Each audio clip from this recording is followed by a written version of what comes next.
Hello everyone. Before we start, make sure to like and subscribe to the channel, and leave a comment with where you're from and what time you're watching.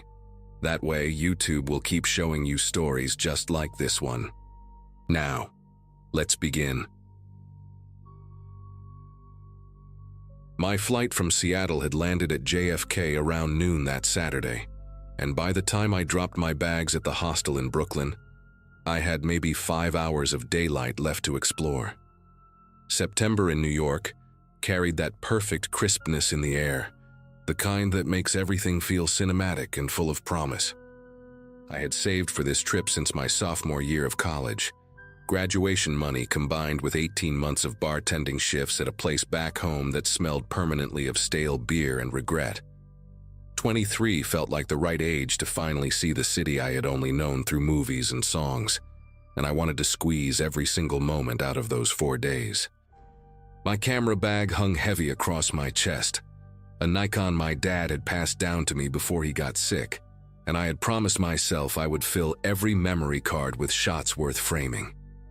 Battery Park was my first stop because everyone online said the view of the Statue of Liberty from there was something you had to witness in person. The late afternoon light was painting everything gold when I finally made it there. Tourists clustered along the waterfront, street vendors selling pretzels and knockoff sunglasses, the whole scene buzzing with that particular New York energy I had dreamed about for years. I was adjusting my lens near the sea glass carousel when he walked up to me. This guy may be in his late 30s with a Yankees cap pulled low and a messenger bag slung across his shoulder.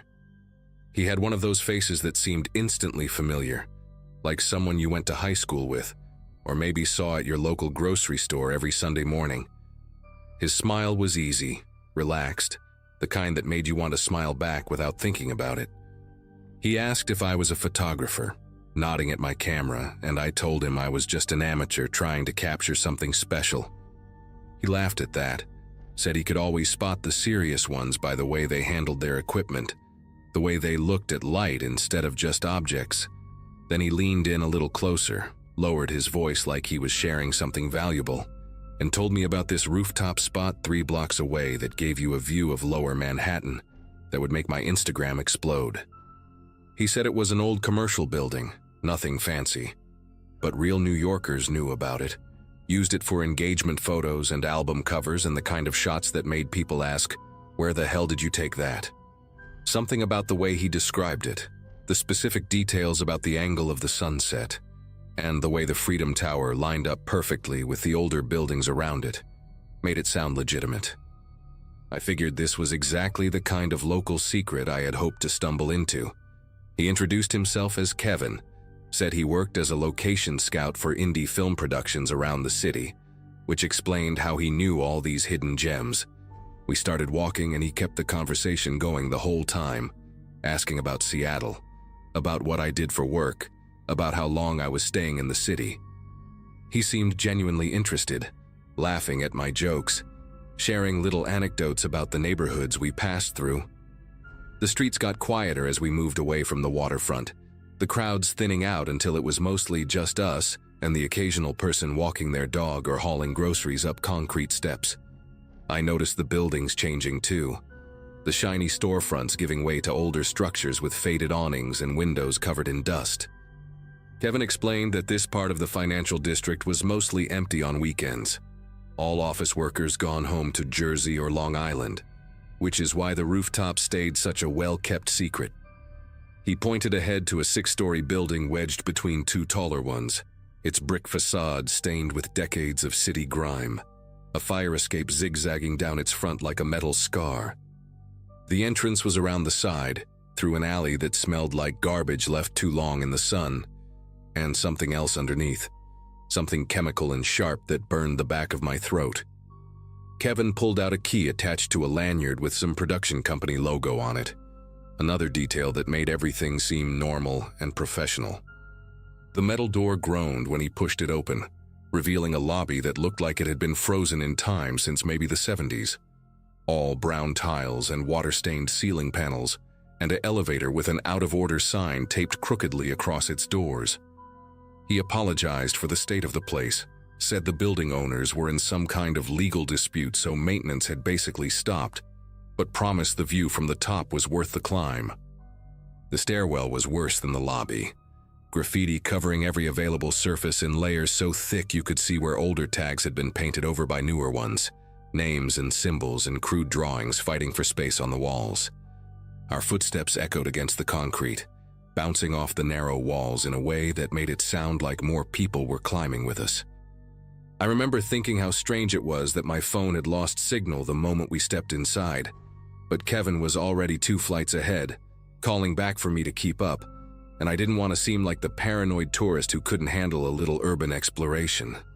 By the 3rd floor, my legs were burning and sweat had started to gather at the base of my neck, despite the cool air seeping through cracks in the walls. Kevin had stopped talking, his earlier chattiness replaced by a focused silence that I told myself was just concentration on the climb. The hallways we passed on each landing were dark, doors hanging open to reveal empty rooms filled with debris, old office furniture overturned and covered in dust, cables hanging from dropped ceiling tiles like dead vines. On the 4th floor, I caught a glimpse of something that made me pause. A mattress shoved into the corner of one room with empty bottles scattered around it, a makeshift shelter that suggested someone had been living here recently. Kevin noticed me looking and said it was probably just some homeless guy who crashed here during winter. Nothing to worry about. The building was empty now. But his voice had changed, lost that warm friendliness from before, and when he turned to continue climbing, I noticed for the first time how his shoulders had tensed up beneath his jacket. I should have turned around right then, should have made some excuse about my asthma or a phone call I needed to make, but we were already so close to the top and I had come this far, and part of me still believed in that perfect photograph waiting on the roof. The 5th floor is where everything changed. Kevin walked past the stairwell that continued up to 6 and instead turned down a corridor lined with old storage rooms, their doors marked with faded numbers and symbols I didn't recognize. I asked him if the roof access was this way, and he said yeah, through the maintenance area at the end of the hall, trust me. The fluorescent lights overhead were mostly dead, only one still working about halfway down, buzzing and flickering in a way that cast dancing shadows across the peeling paint on the walls. Our footsteps kicked up dust that swirled in the weak light, and I could hear water dripping somewhere nearby, a steady rhythm that echoed through the emptiness. Kevin stopped at a door near the end, this heavy metal thing with rust bleeding down from its hinges, and he pulled out another key from his pocket. The door swung inward with a screech that seemed impossibly loud in the silence, revealing a room maybe 15 feet square, stacked with old filing cabinets and cardboard boxes and a single metal chair sitting in the center like it was waiting for someone. A bare bulb hung from the ceiling, barely illuminating the space, and there were no windows, no other doors, definitely no roof access. I turned to ask Kevin what was going on, and that's when I heard the click of the lock engaging behind us. Kevin was standing between me and the door, and the person I was looking at now bore almost no resemblance to the friendly guy who had approached me at Battery Park. His posture had shifted, shoulders squared, feet planted wide, his whole body blocking the only exit. The easy smile was gone, replaced by an expression I can only describe as coldly professional, like a mechanic about to start work on an engine. He reached into his messenger bag, and when his hand came out, it was holding a box cutter with the blade already extended, that little strip of metal catching the light from the bare bulb overhead. He told me to stay calm, said this could go easy or hard depending on how I chose to handle it, and his voice was flat now, completely stripped of the warmth that had convinced me to follow him here. My heart was slamming against my ribs so hard I could feel it in my throat, and my mind was racing through every self-defense video I had ever half-watched on YouTube, every news story about tourists who ended up as statistics. He took a step closer and told me to put my backpack on the ground, slowly, no sudden movements. The blade of that box cutter looked impossibly sharp, the kind of tool designed to slice through packaging tape and cardboard but perfectly capable of opening up skin just as easily. I asked him what he wanted, even though I already knew, hoping that keeping him talking would buy me time to figure something out. He listed it off like a shopping list: backpack, wallet, camera, passport, phone, anything valuable in my pockets. And then he said something that made the full weight of the situation crash down on me. He said nobody checks these floors on weekends. The building security only does the lobby. And the cops don't respond to calls from this address anymore because there's been too many false alarms from the motion sensors going haywire. He said he could keep me in this room for hours and nobody would hear a thing. Nobody would come looking. Nobody would even know to start searching until I missed my flight back to Seattle. The way he said it, so matter of fact, made it clear this wasn't his first time doing this. I thought about my dad's camera hanging around my neck, the one thing I had left of him after the cancer took everything else, and something inside me cracked at the idea of handing it over to this person who had manipulated me with such practiced ease. But the box cutter was right there, maybe 4 feet away, and Kevin's eyes never left mine, tracking every tiny movement I made like a predator watching prey decide whether to run or freeze.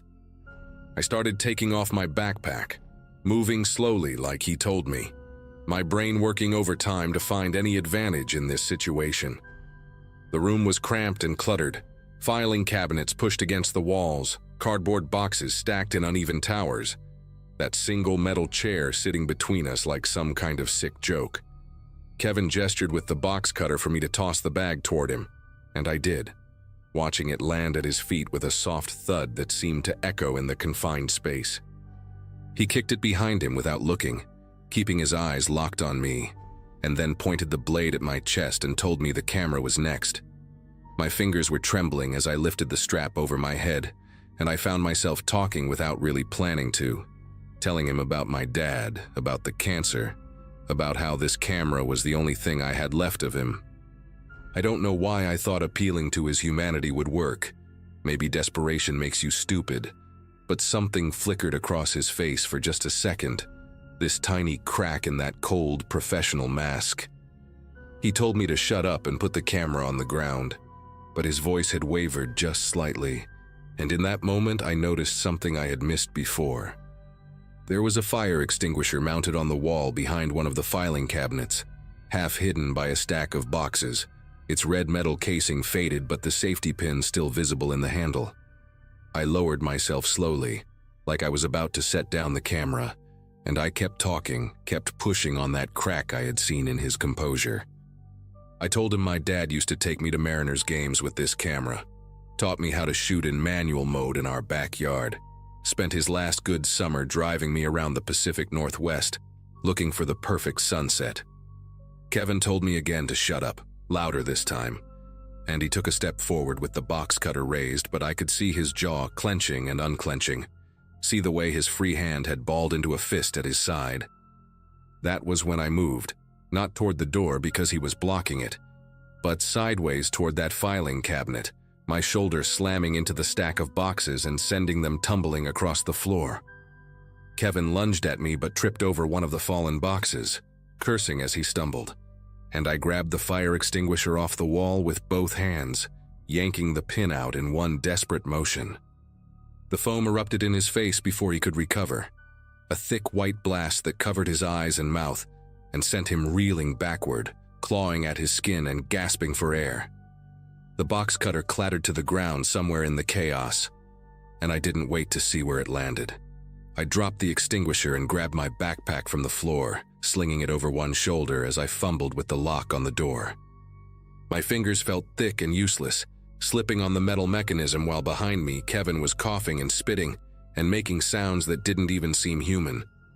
The lock finally gave way, and I threw myself into the hallway, my sneakers sliding on the dusty floor as I sprinted toward the stairwell. I could hear him coming after me, his footsteps heavy and uneven, still choking on the foam but moving faster than I expected. I took the stairs 3 at a time, my hand burning against the metal railing as I swung myself around each landing, not daring to look back. 4th floor, 3rd floor, 2nd floor, my lungs screaming for air and my legs threatening to give out beneath me. When I hit the lobby, I shoulder-checked the front door so hard the glass panel cracked, but it swung open and suddenly I was outside in the alley, the late afternoon sun blinding after the darkness of that building. I ran without direction, just moving weaving between dumpsters and parked cars until I burst out onto a street full of people and traffic, and normal life continuing like nothing had happened. A woman walking her dog actually screamed when she saw me, and I caught a glimpse of myself in a storefront window, my face pale and streaked with sweat.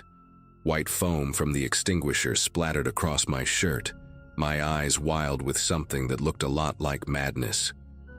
I found a police officer 2 blocks later, standing outside a deli with a coffee in his hand, and I must have sounded completely insane trying to explain what had just happened.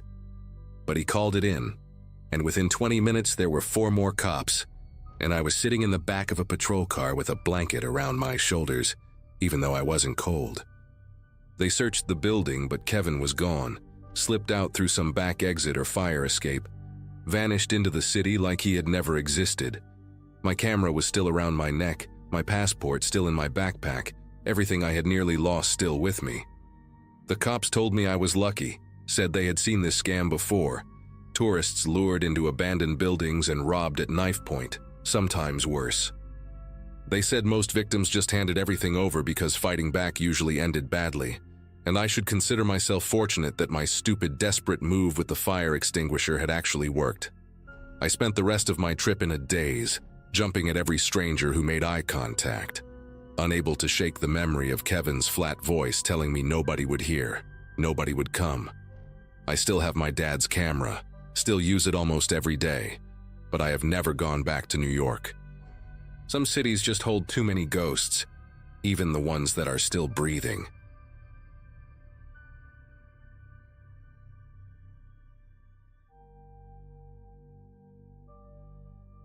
Friday nights used to be my favorite part of the week.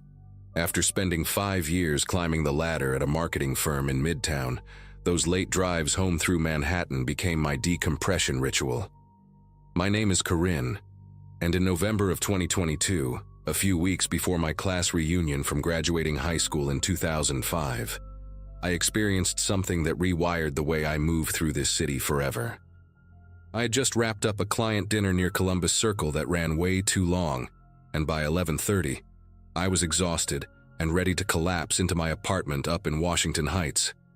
The drive should have taken 20 minutes, maybe less with the streets clearing out. I remember the air that night being sharp and cold, the kind that makes your breath visible the second you step outside. My Subaru Outback had been running rough all week, making this rattling sound from somewhere under the hood, and I kept telling myself I would take it to the mechanic that weekend. I took my usual route north through Harlem, cruising up Adam Clayton Powell Jr. Boulevard, where the storefronts were already dark and the sidewalks mostly empty. A few people stood outside a bodega on 125th Street, but past that, the avenue stretched out quiet and wide like a runway. I had my windows up, heat blasting, some podcast playing low about true crime investigations, ironic considering what was about to happen. There was this particular intersection around 145th Street that I always dreaded, because the light took forever to change, and you could sit there for what felt like 2 full minutes, with absolutely nothing moving around you. That night, I pulled up to that exact red light at 11:47. I know the time because I glanced at the dashboard clock, wondering how much longer until I could finally be home. A delivery truck was parked on the right side of the street, one of those white box trucks with no company logo just sitting there with its hazard lights off. I did not think anything of it. People double park in Harlem all the time, trucks making late deliveries to restaurants, that sort of thing. I had no idea someone was standing behind it watching me approach. About 10 seconds into the red light, I noticed movement in my peripheral vision. A figure stepped out from behind the delivery truck, and at first I thought it was just a guy crossing the street or walking to his car. He was wearing a dark hoodie pulled tight around his face, baggy jeans and white sneakers that seemed too bright for the rest of him. What caught my attention was his pace. He was not walking with any kind of purpose or direction. He moved slow, almost lazy, like he was searching for something on the ground. His head was down, scanning the asphalt near the curb, and he drifted closer to my lane with each step. I told myself he probably dropped his phone or his keys, maybe looking for something he lost earlier. But there was this wrongness to the whole scene that I could not shake, this instinct screaming at me from somewhere deep in my chest. My foot hovered over the gas pedal even though the light was still solid red. I watched him through my side mirror, then turned my head slightly to track his movement. He was maybe 15 feet from my car now, still pretending to look for whatever imaginary thing he had supposedly lost. Then he looked up. Just for a second, a quick glance directly at my window before his eyes went back down to the pavement. That single look told me everything I needed to know. His face was young, maybe early 20s, with a patchy beard and these flat, empty eyes that held no emotion whatsoever. He was not searching for anything. He was hunting. I reached for the lock button on my door, that automatic reflex when you sense danger, but my locks were already engaged. Thank God I had that habit drilled into me from years of city driving. The man kept drifting closer in that same shuffling, aimless way, but now I could see his trajectory was calculated. He was positioning himself between my car and the delivery truck, shielding his body from any cars that might pass on the opposite side of the boulevard. My heart started pounding so hard I could hear it over the podcast still mumbling through my speakers. The light stayed red. I checked my mirrors frantically, hoping to see another car pulling up behind me, a police cruiser, anyone. The street was completely deserted. He reached my car in what felt like slow motion, though it could not have been more than 5 or 6 seconds. The man stopped right next to my driver's side door and crouched down, bringing his face level with my window. Up close, I could see details I wished I had never noticed. A small scar cutting through his left eyebrow, chapped lips, and a silver chain peeking out from under his hoodie. He looked at me the way someone looks at an object, not a person, just assessing value and calculating risk. His breath fogged up a small circle on my window glass. I gripped my steering wheel so tight my knuckles went white, my whole body rigid like I had been plugged into an electrical socket. He did not say anything at first. He just stared, letting the silence do its work, letting me understand exactly how vulnerable I was in that moment. Then his right hand moved to the bottom of his hoodie, and he lifted the fabric just a few inches, enough for me to see the black grip of a handgun tucked into his waistband. The metal caught a sliver of light from the street lamp above. My throat closed up completely. I could not have screamed if I wanted to.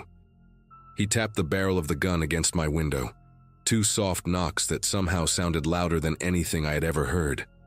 His other hand reached for my door handle and pulled. The mechanism clicked but held firm, and I watched his jaw tighten with irritation. He tapped the glass again, harder this time, and made a gesture with his chin toward the lock button. Unlock it. That was what he wanted. His eyes never left mine, and in them I saw nothing. No anger, no excitement, no hesitation. Just blank determination, like this was his job and I was just another task to complete. I thought about my phone sitting in my purse on the passenger seat, completely useless. I thought about my parents in Connecticut who had begged me for years to move somewhere safer. I thought about every news story I'd ever read about women found in abandoned lots, about bodies discovered in the trunk of their own cars. The red light hung above the intersection, like it had forgotten how to change. I had maybe 2 seconds to make a decision that would determine whether I lived or died. I slammed my foot on the gas so hard the tires screamed against the asphalt. The car lurched forward, and I heard a thud. His hand or maybe his body hitting the side panel as I tore away from him. I did not look back. I did not check my mirrors. I just drove, blowing through that red light at what must have been 50 miles per hour, my entire body shaking with adrenaline that felt like fire in my veins. Another intersection came up, red light, and I ran that one too. A taxi honked somewhere to my left, but I barely registered it. I was sobbing now, these ugly, gasping cries that I could not control. My vision blurred with tears as I gripped the wheel and kept my foot pressed down. A third intersection, this one green by some miracle, and I flew through it without slowing down. I did not know where I was going anymore. I just knew I had to put distance between myself and that man, that gun, that horrible tapping sound on my window. Somewhere around 155th Street, I finally pulled over next to a fire hydrant, threw the car into park, and completely fell apart.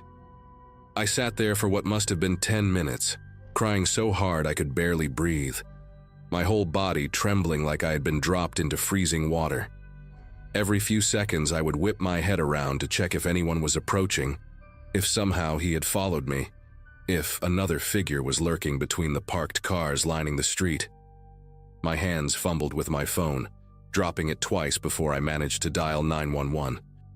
The operator's voice sounded distant and tinny, and I had to repeat myself 3 times before she understood what I was saying through my sobs.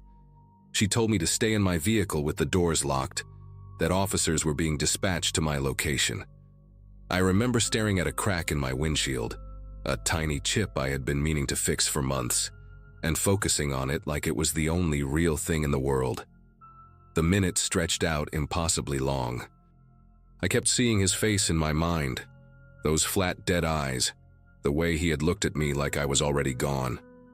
When the red and blue lights finally appeared in my rearview mirror, I started crying all over again, this time from relief so intense it felt like my chest might crack open.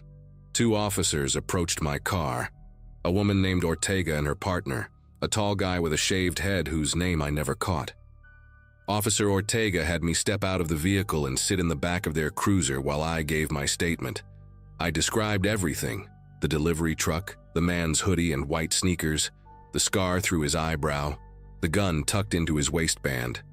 My voice kept breaking, and I had to stop several times to collect myself. But Ortega was patient, nodding along and taking notes on a small pad. When I finished, she exchanged a look with her partner that made my stomach turn. It was the kind of look that said they had heard this story before, that what happened to me was not random or unusual. She asked me to describe the intersection again, the timing, how long I had been sitting at the light before he appeared. Then she leaned forward and told me something that made the whole nightmare even worse. This was a known method, she said. Organized. Groups of men working those wide, quiet avenues in Upper Manhattan, specifically targeting women alone in their cars at red lights late at night. She explained how it worked, and every word landed like a punch to my gut. They wait behind parked vehicles, delivery trucks, vans, anything large enough to provide cover, and watch for cars driven by single female occupants. They approach slowly, pretending to search for something on the ground so they do not attract attention. Once they reach the car, they crouch to avoid being seen by passing traffic and flash the weapon through the window. Most victims unlock the door out of pure terror, and then they are forced to drive to abandoned lots in the Bronx or out near the waterfront in Queens. What happens next depends on the crew, Ortega said. But robbery is just the beginning. Some victims have been held for hours, driven to multiple ATMs to drain their accounts. Others have been assaulted. Few have never been found at all. The officers told me I did exactly the right thing by running that light. That hesitation in those situations almost always ends badly. Her partner added that most people freeze, that the gun is usually enough to override every survival instinct screaming at them to run. I thought about how close I had come to unlocking that door, how my finger had actually twitched toward the button before something deeper took over. A few millimeters of movement and I might have become another statistic, another missing person flyer stapled to a telephone pole. The officers drove me home that night because I was in no condition to get behind the wheel again. My car sat on that street until the next morning when my friend Denise came with me to pick it up in the daylight. There was a small dent on the driver's side panel, right below the mirror, proof that I had actually hit him when I sped away, that the whole thing was not some elaborate nightmare my exhausted brain had invented. I filed a full report at the precinct the following day, sat with a sketch artist, did everything they asked me to do. But Ortega was honest with me from the start. Without surveillance footage or witnesses, the chances of catching him were slim. These men knew where the cameras were, knew which blocks had broken streetlights, knew exactly how to disappear back into the city the moment their target escaped. She said they would add my description to the file and increase patrols in that area, but I could tell from her tone that she had made this same promise to dozens of women before me. I never heard back about the case. I assume it sits in a drawer somewhere, unsolved, gathering dust alongside all the others. It has been 2 years since that night, and I have not driven through Harlem after dark a single time. I sold my apartment in Washington Heights and moved to a place in Brooklyn, closer to my office, closer to streets that stay crowded even at midnight. I take the subway now when I work late, or I call a car service and sit in the back where someone else has to worry about the red lights. My therapist says I've made real progress, that the nightmares have decreased, and my hypervigilance is getting better, but some things do not heal all the way. I still check my locks 3 times before I start driving. I still feel my pulse spike whenever I stop at an intersection after sunset. And sometimes on quiet nights when I am walking to my building, I catch myself scanning the shadows behind parked trucks, looking for a figure in a dark hoodie pretending to search for something on the ground. I know he is still out there, that man with the scar through his eyebrow and the dead eyes. Maybe he found another victim that same night. Maybe he is still working that same stretch of avenue, waiting behind that same delivery truck. I got away, but that does not mean it ended. Just means he moved on to the next red light, the next woman alone in her car, the next person who might not be lucky enough to keep their doors locked.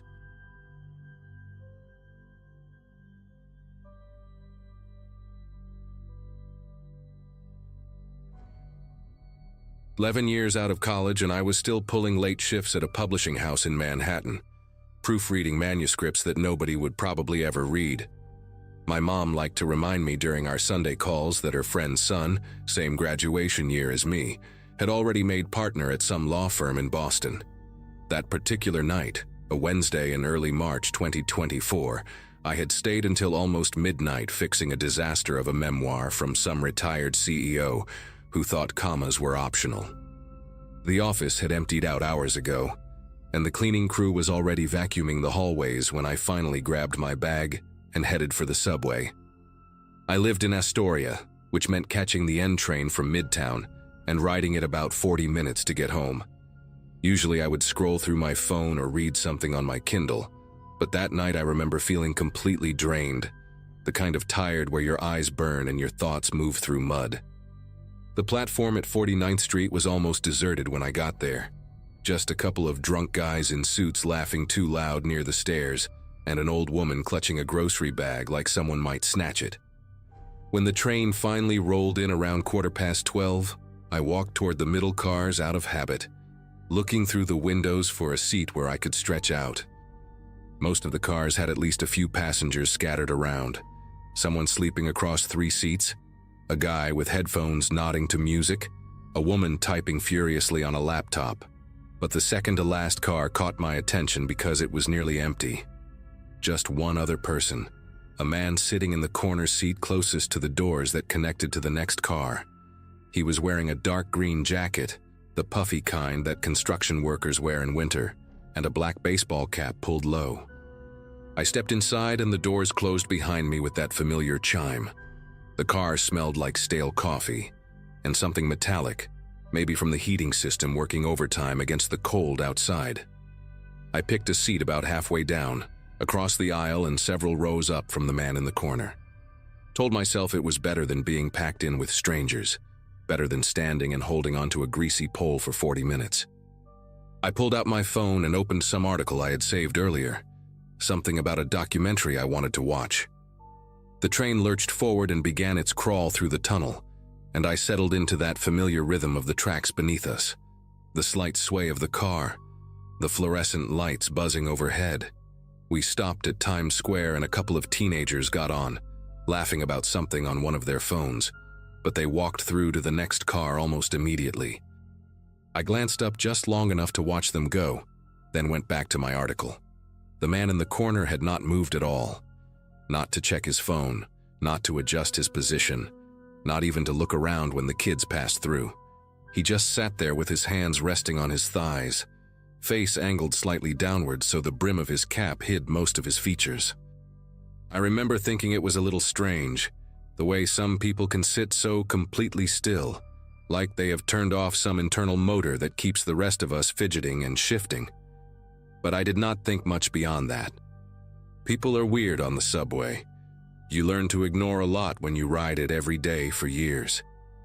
The train pulled out of Times Square and continued downtown, rattling through the darkness with that high-pitched whine the older cars make when they pick up speed.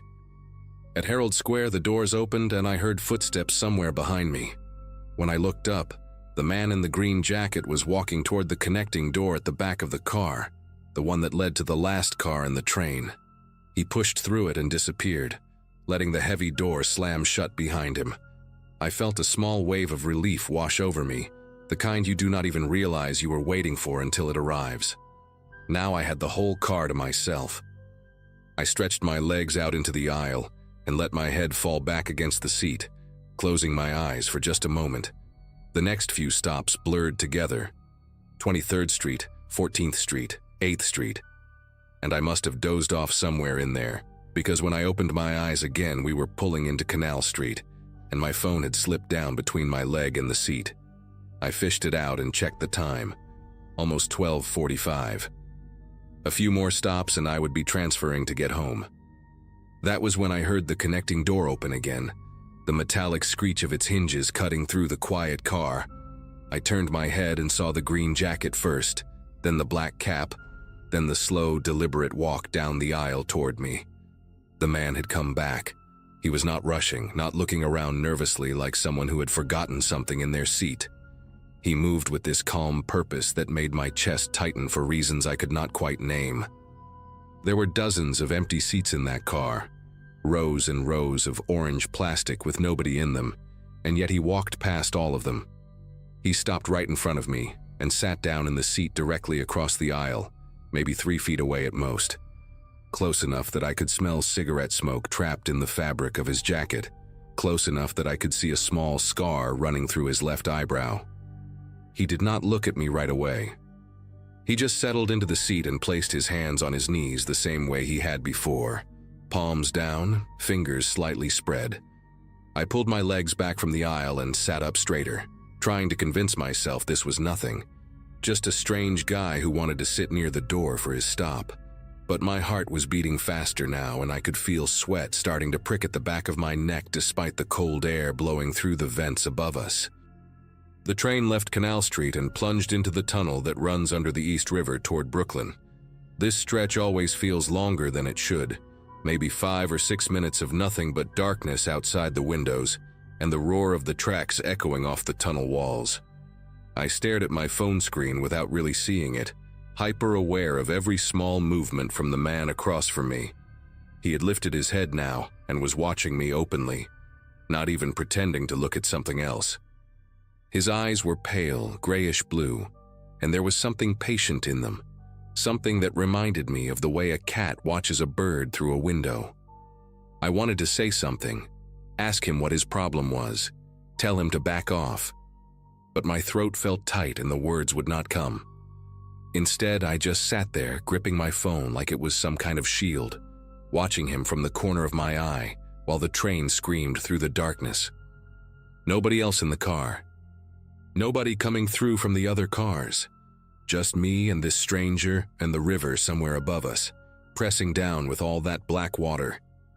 He moved his right hand then, slowly, like he wanted me to see exactly what he was doing. His fingers slid up toward the cuff of his jacket sleeve and dipped inside, and when they came back out, they were wrapped around a handle.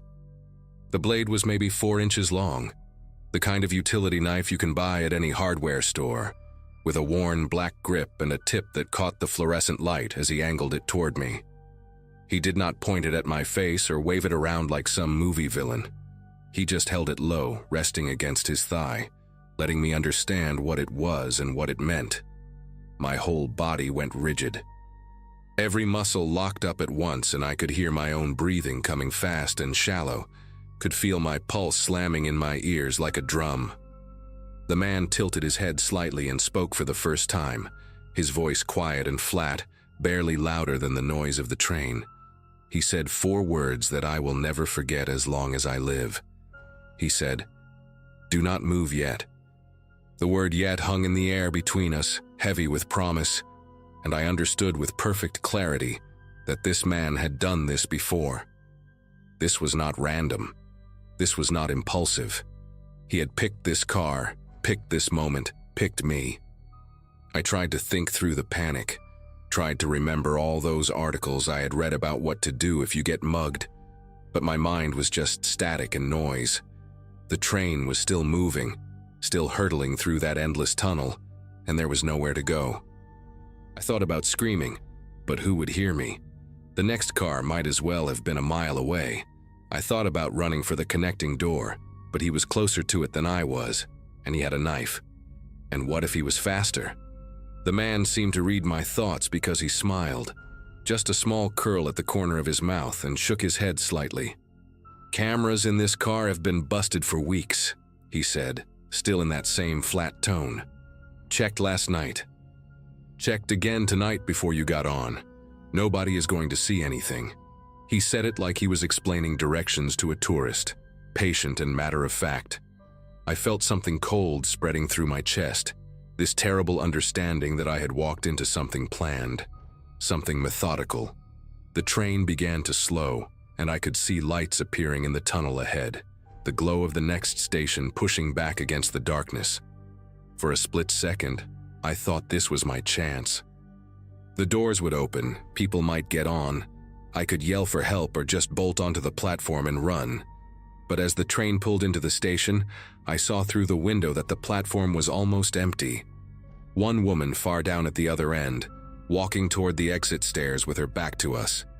A man in an MTA vest leaning against a pillar looking at his phone, too far away to notice anything happening in this car.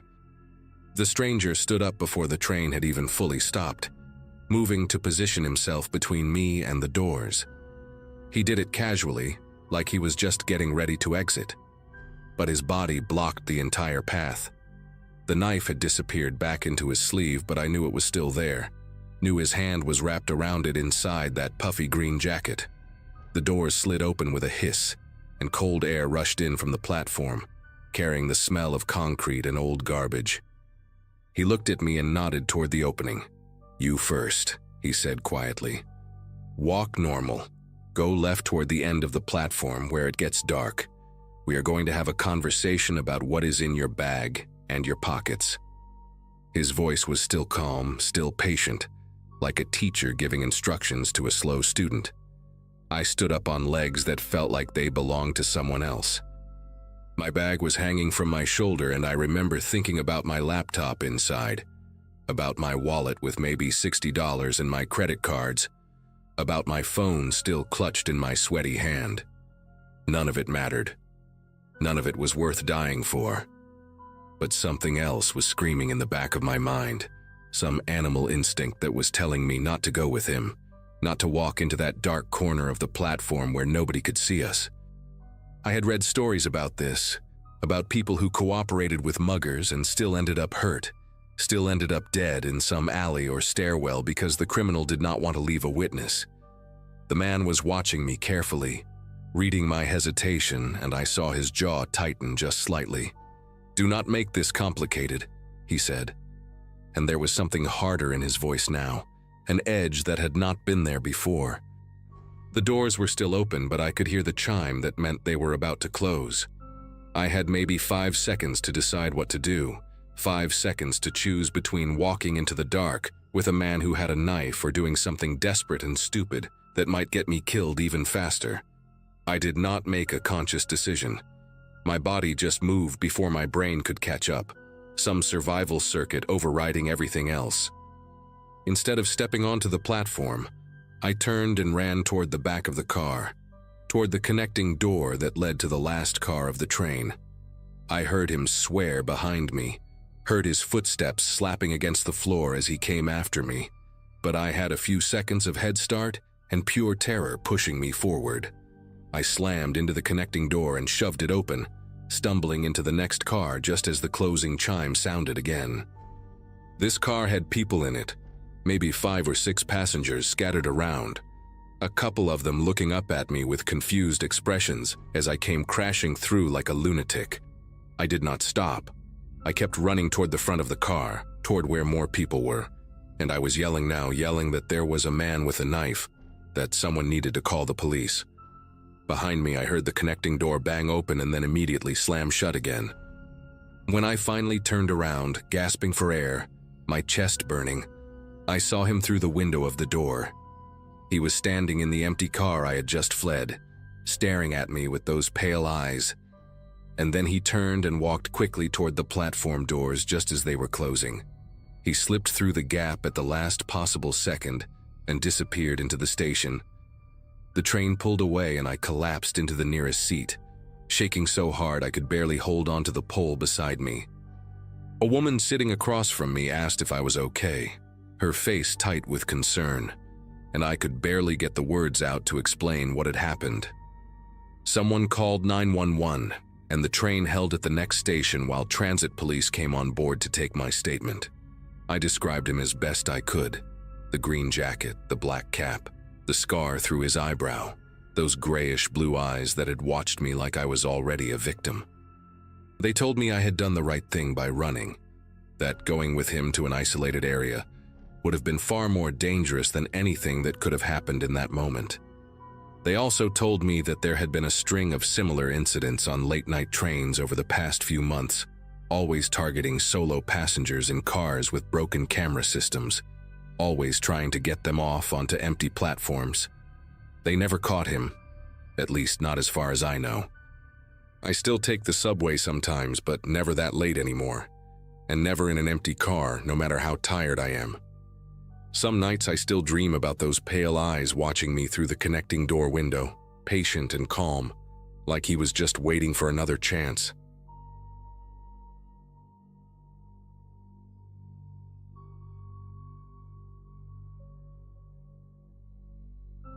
LaGuardia Airport has this strange energy late at night, like the whole building is holding its breath between the last wave of arrivals and the cleaning crews taking over. I walked through Terminal B around 9:45 on a Wednesday in late October 2023, dragging my carry-on behind me and feeling every single one of the 4 days I had just spent in Chicago for corporate training. At 26, working my second year as a financial analyst at a midtown firm, I thought I had built up decent stamina for the grind. But something about fluorescent conference rooms and bad hotel coffee had completely wrecked me this time. The terminal was nearly empty, just a few scattered travelers and that distant hum of floor polishers echoing off the high ceilings. I had packed light on purpose, one bag and my laptop case, because waiting at baggage claim after a long trip felt like cruel and unusual punishment. All I wanted was to get back to my apartment in Astoria, maybe 20 minutes away without traffic, where my cat was probably shredding my couch cushions out of spite, and leftover pad thai was calling my name from the fridge. I pulled up the Uber app while walking toward the pickup zone, my fingers moving through the familiar routine without much thought. Request ride, confirm location, watch the little car icon inch toward my blue dot. The driver assigned to me was named Raymond, 4.8 stars, dark gray Toyota Camry, plate ending in 7YK. I did what I always do, screenshot the details and texted them to my younger sister Brianna, a habit our mom had drilled into us after years of watching true crime shows together. The car appeared within 3 minutes, and I checked the plate twice before climbing into the back seat on the passenger side, positioning myself behind the empty front seat rather than directly behind the driver. Raymond looked unremarkable, somewhere in his mid-40s, thinning hair, wearing a plain navy polo that could have come from any big box store. He said my name and destination in a flat voice without turning around, which suited me fine. After the week I had endured, small talk sounded exhausting. I buckled in, connected my phone to my portable charger, and watched the airport lights fade in the side mirror as we merged onto the Grand Central Parkway heading toward Astoria. For the first 10 minutes, everything felt completely normal. The highway was relatively clear for a Wednesday night, just the usual flow of taxis and ride shares ferrying people home from the airport. Raymond drove smoothly, staying in the middle lane, not speeding or making any sudden moves. I scrolled through my emails without really reading them, half listening to the low murmur of talk radio coming from the front speakers, some late-night program discussing local politics that I could not have cared less about. The GPS on the app showed our little car icon moving steadily along the expected route, the estimated arrival time ticking down from 18 minutes to 15 to 12. I remember thinking I might actually make it home before 11, which felt like a small victory after the chaos of the past few days. My eyelids were getting heavy, that specific kind of travel exhaustion where your body knows it is almost safe and starts shutting down prematurely. Then Raymond signaled right and began moving toward an exit I did not recognize. I glanced up from my phone, watching the highway signs pass, and realized we were nowhere near the Astoria Boulevard exit I usually took. When I checked the app, the route had changed, the blue line now snaking through unfamiliar streets instead of the straightforward path I knew by heart. Raymond must have noticed me shifting in my seat because he spoke for the first time since we left the airport, his voice flat and matter-of-fact. "Expressway exit up ahead is closed," he said, eyes fixed on the road. "Construction or something. Gotta go around through the side streets, add maybe 5 minutes." It sounded reasonable enough. Roadwork in Queens was as constant as pigeons and overpriced coffee. I settled back and typed a quick message to Brianna. "Driver taking detour, says exit closed." Then watched the neighborhood outside my window transform from familiar commercial strips into something else entirely. The streetlights grew sparse. The buildings changed from apartment complexes and bodegas to long stretches of chain-link fence and dark industrial lots. We turned left, then right, then left again through a maze of streets I had never seen before in my 3 years of living in Queens. The names on the signs meant nothing to me. Rust Street, Varick Avenue, some numbered road that dead-ended into a wall of corrugated metal. Warehouses lined both sides now. Massive windowless structures with loading docks sealed by rusted roll-down gates. Not a single person on the sidewalks. Not a single car parked along the curb. The GPS on my phone showed our location as somewhere near Maspeth, an area I only knew by name from delivery tracking numbers. I typed another message to Brianna. "This feels weird, going through industrial area," but noticed the signal bar on my phone had dropped to a single dot. The message sat there with a spinning wheel, refusing to send. My chest tightened. I tried to keep my breathing steady, telling myself this was probably nothing, just an annoying detour through an ugly part of town. But my body was already shifting into a different mode, that ancient instinct waking up and flooding my system with something cold and electric. I decided to test the window. Casually, like I was just warm and wanted some air, I reached for the button on the door panel and pressed down. Nothing happened. I pressed again, holding it longer this time, but the glass did not move a single millimeter. The child lock indicator was not lit up, which meant the control had been disabled from the front. Raymond had full command of the windows and probably the doors too. I felt my pulse hammering in my throat as I glanced toward the front seat. Raymond was leaning forward now, his posture completely different from the relaxed slouch he had maintained on the highway. His eyes kept flicking to the side mirrors, then to the rear view, then back to the mirrors again, like he was watching for something behind us or waiting for something to appear. The car slowed as we approached a particularly large warehouse with a faded sign I could not read in the darkness. A loading dock jutted out from the building, its metal platform empty and streaked with rust. Raymond pulled the Camry to the side of the road and stopped, engine still running, headlights illuminating a dumpster overflowing with wooden pallets and plastic wrap. Every cell in my body screamed at me to do something, but I forced myself to stay still and think. Panicking would not help.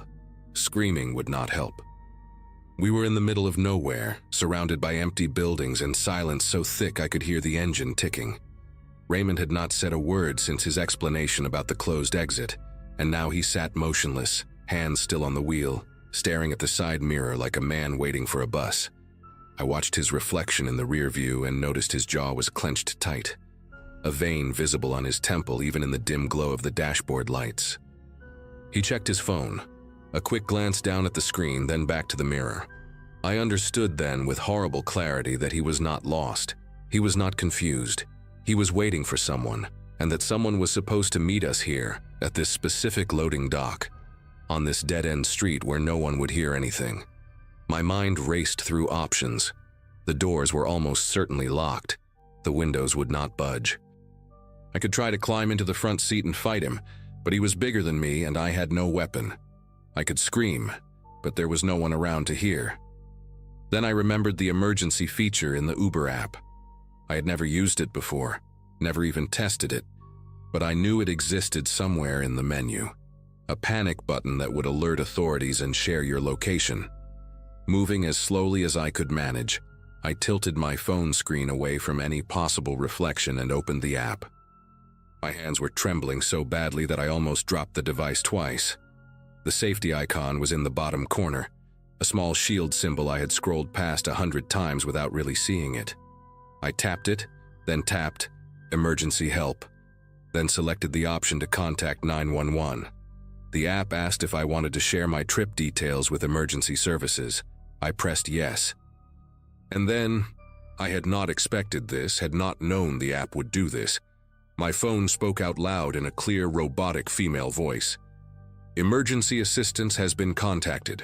Your location and trip details are being shared with local authorities. The words filled the silent car like a gunshot. Raymond's head snapped toward me, his eyes wide and white in the darkness, and for one eternal second, we just stared at each other through the gap between the front seats. Then he moved. His hand shot to the gear shift and slammed the car into drive, tires squealing against the pavement as we lurched forward. I was thrown back against the seat, my phone flying from my grip and landing somewhere on the floor near my feet. Raymond was muttering something under his breath, the same phrase over and over, but I could not make out the words over the roar of the engine and my own heartbeat pounding in my ears. He took a hard left, then another, then sped down a straightaway so fast that the streetlights blurred into orange streaks outside my window. I braced myself against the door, certain we were going to crash, certain this was how it ended. But then he slammed the brakes so hard that my seatbelt locked and cut into my collarbone. We had stopped on a residential street, modest two-story houses with chain-link fences and small yards, a few porch lights glowing in the distance. Without a word, Raymond reached down to his door panel and I heard the click of the locks disengaging. He did not turn around, did not look at me, just sat there gripping the steering wheel with both hands, knuckles pale against the fake leather. I grabbed my carry-on from the seat beside me, scooped my phone off the floor, and scrambled out of that car so fast I nearly fell onto the sidewalk. The door had barely closed behind me before Raymond accelerated away, the Camry's taillights disappearing around a corner within seconds. I stood there on that empty street, shaking from head to toe, trying to remember how to breathe. The houses around me were dark except for a few scattered windows. I had no idea where I was. Somewhere in Queens, obviously, but the street signs meant nothing to me. My phone showed 2 bars of signal now, and the Uber app displayed a message saying my trip had been canceled by the driver. I called 911 immediately, my voice cracking as I tried to explain what had just happened. The dispatcher asked for my location, and I had to walk to the nearest intersection to read the cross streets. 63rd Drive and Alderton Street. Somewhere in a neighborhood I later learned was called Rego Park. She told me to stay on the line, stay in a lit area, and that officers were being dispatched to my location. A patrol car arrived within 8 minutes, and I have never been so relieved to see flashing lights in my life. 2 officers, a woman named Hargrove and her partner, whose name I cannot remember, listened to my story while I sat in the back of their cruiser with a blanket someone had given me. I showed them the screenshots I had sent Brianna. Raymond's name, his photo, the plate number, the car model.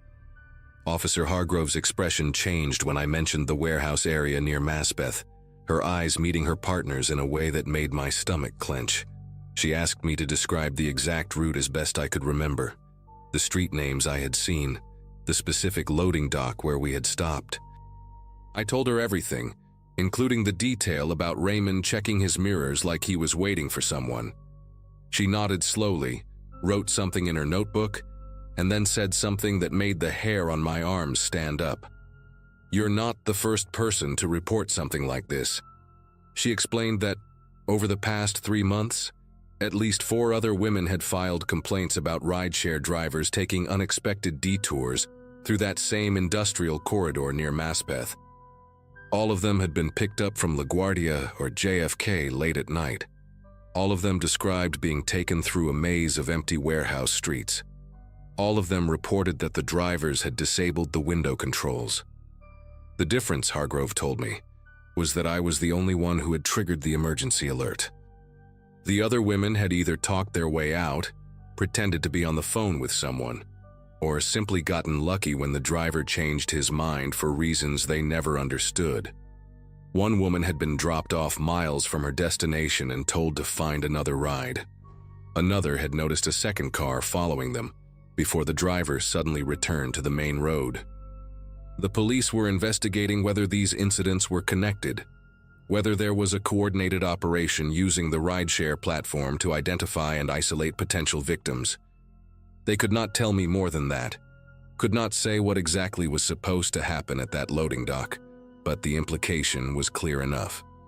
I gave a formal statement at the precinct that night, signed papers, answered the same questions from 3 different detectives. Brianna picked me up around 2 in the morning and drove me back to my apartment, where I deadbolted every lock and pushed my couch against the front door before I could even think about sleeping. In the weeks that followed, I learned that Raymond's Uber account had been deactivated and his profile removed from the platform, but the police never told me if they actually found him. I still take ride shares sometimes. I live in New York, it is nearly impossible not to. But I always sit in the back left seat now. I always keep my finger hovering near that emergency button, and I never ever let my guard down when the route starts looking unfamiliar. Some nights I still dream about that loading dock, about the sound of Raymond's breathing in the silent car, about what might have been waiting for us in the darkness if my phone had not spoken up when it did.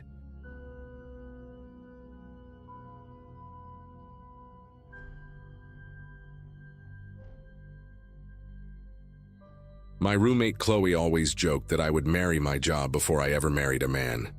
In March of 2022, she was probably right. I had just turned 26, celebrated with a small birthday dinner at a Thai place near Midtown, and gone right back to working late shifts at the law firm where I was an administrative assistant. The partners there had a habit of staying until 9 or 10 at night, which meant I stayed too, organizing files, preparing documents, doing whatever needed to be done before trial dates. That particular Monday, I did not leave the office until almost 11. The E-train to Jamaica Center was my usual route home, a commute I had made so many times I could probably do it with my eyes closed.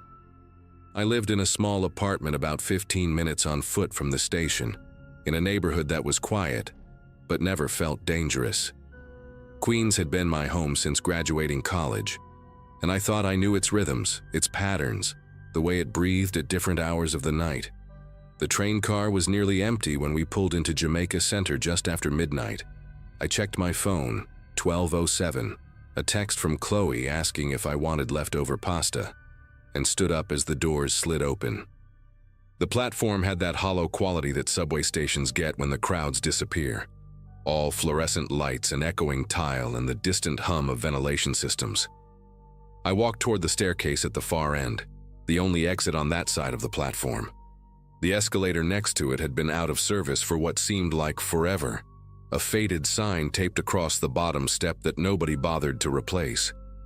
So it was the stairs, a long climb up toward Archer Avenue, toward fresh air and the street and the walk home I had done hundreds of times before. I put one foot on the first step, my bag over my shoulder, my keys already in my hand the way my mother taught me when I first moved to the city. I was maybe 10 steps up when I noticed him, a man standing at the top of the staircase, silhouetted against the streetlights above. He was looking down at his phone, or at least that is what it seemed like at first glance. He wore a dark hoodie, jeans, white sneakers that caught the light. I did not think much of it.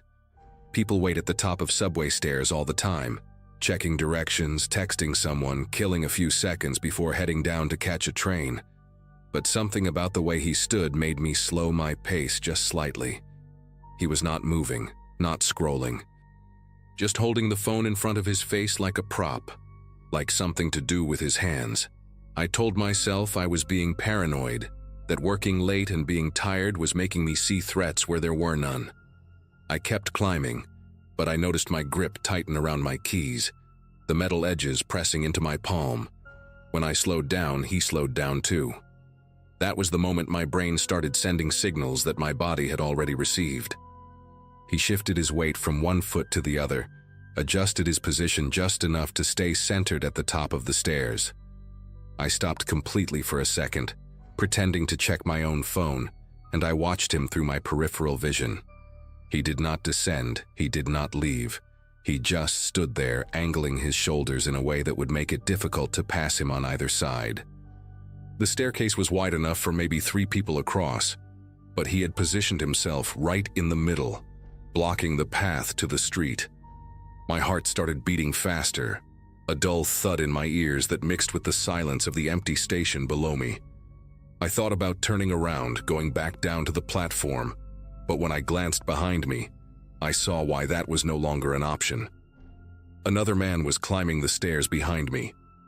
He had not been on the platform when I started walking. I would have noticed, I would have heard his footsteps. He must have come from somewhere else, maybe through a service door or from the other end of the station, timing his approach to meet me halfway up the staircase.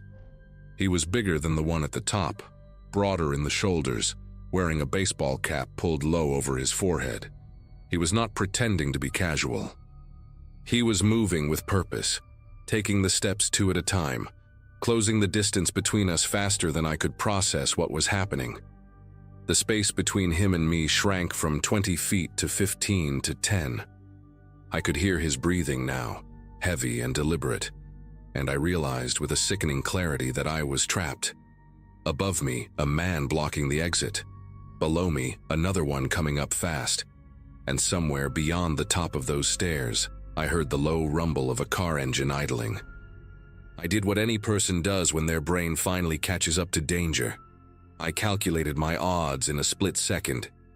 If I ran back down, the man behind me would grab me before I reached the platform. If I tried to push past the man at the top, he would have the advantage of higher ground, and there was no guarantee I could get around him. But I also knew that staying still was not an option. Staying still meant letting them close in from both sides, meant becoming whatever they had planned for me to become. So I made a decision that was less about courage and more about pure animal instinct. I screamed. Not a horror movie scream, not a dramatic yell. A raw, guttural sound that came from somewhere deep in my chest, loud enough to echo off the concrete walls of the stairwell. And then I ran upward, directly at the man blocking my path, holding my keys between my fingers like my mother had shown me years ago. He did not expect me to charge at him. I could see it in the way his body stiffened, the half-second of hesitation before he reached out to grab me. That hesitation was everything. I ducked low, aiming for the gap between his left side and the railing, and I swung my arm with the keys as hard as I could. I felt them connect with something. His arm, maybe his ribs, I do not know. And I heard him grunt in surprise more than pain. His hand caught the strap of my bag, yanking me backward for a moment, but I twisted my shoulder and let the bag slide off. I did not care about the bag. I did not care about my laptop inside it, my wallet, my keys that were now somewhere on the ground behind me.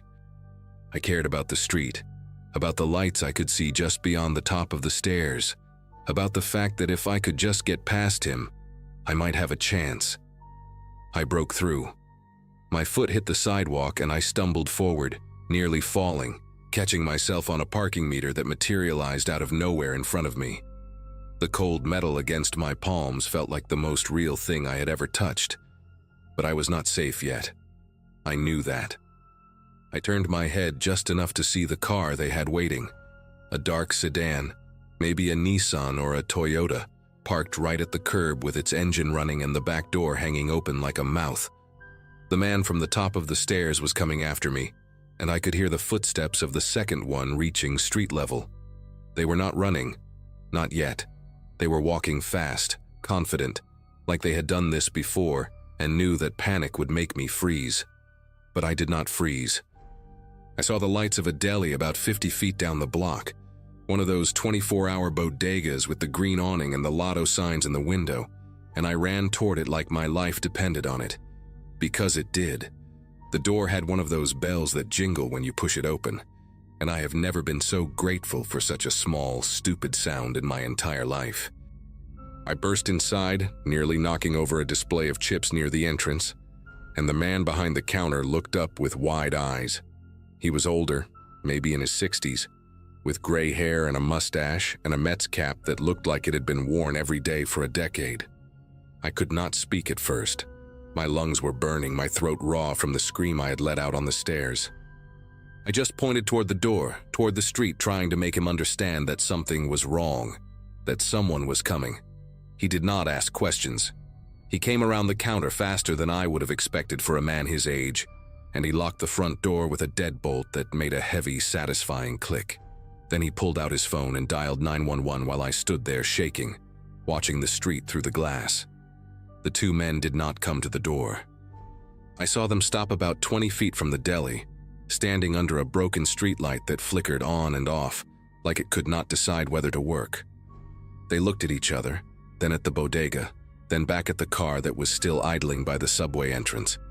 The one in the hoodie, the one who had blocked the stairs, raised his hand in a gesture I did not understand at first. It looked almost casual, like a wave, like he was saying goodbye to a friend.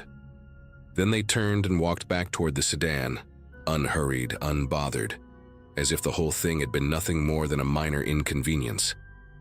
The car door closed, the headlights came on, and they drove away down Archer Avenue, disappearing into the night like they had never existed at all.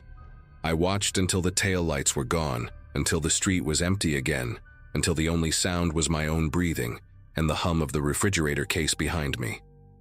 The police arrived about 15 minutes later, 2 officers in a squad car, who took my statement while I sat on a milk crate in the back of the deli, wrapped in a jacket the owner had given me because I could not stop shivering. I told them everything. The man at the top of the stairs, the one who came up behind me, the car with the open door, the way they had coordinated the whole thing like a routine they had practiced. The officers exchanged a look that told me more than their words ever could. One of them, a woman with short blonde hair and a tired expression, asked me if I could describe the vehicle in more detail. I told her what I remembered. Dark sedan, 4 doors, maybe a Nissan Altima or something similar. She wrote it down without much hope in her eyes. Then she told me something that made the whole night feel even worse than it already did. This was not the first time. There had been other reports, other women who had been approached at that same staircase, at that same exit, late at night when the station was empty. Some of them had not been as lucky as me. The deli owner, his name was George, I learned later, let me use his phone to call Chloe, who came to pick me up in her beat-up Subaru with tears in her eyes and a baseball bat in the back seat. She did not say much on the drive home, just held my hand at every red light and told me I was safe now. But I did not feel safe. I did not feel safe for a long time after that. I stopped taking the E-train after midnight. I stopped working late shifts. I moved to a different neighborhood 6 months later, somewhere in Brooklyn where the subway stations have multiple exits and there are always people around, even at 2 in the morning. I never got my bag back. My laptop, my wallet, my keys, all gone. I changed my locks, canceled my cards, filed the reports. But none of that erased the memory of standing on those stairs, trapped between 2 strangers who had picked me like I was nothing more than an opportunity. The police never caught them, as far as I know. The reports kept coming for a while, then stopped. Maybe they moved on to another station, another staircase, another city. I do not know. What I do know is that I think about that night every single time I climb a set of stairs in this city. Every single time I check behind me. And I always make sure there is another way out.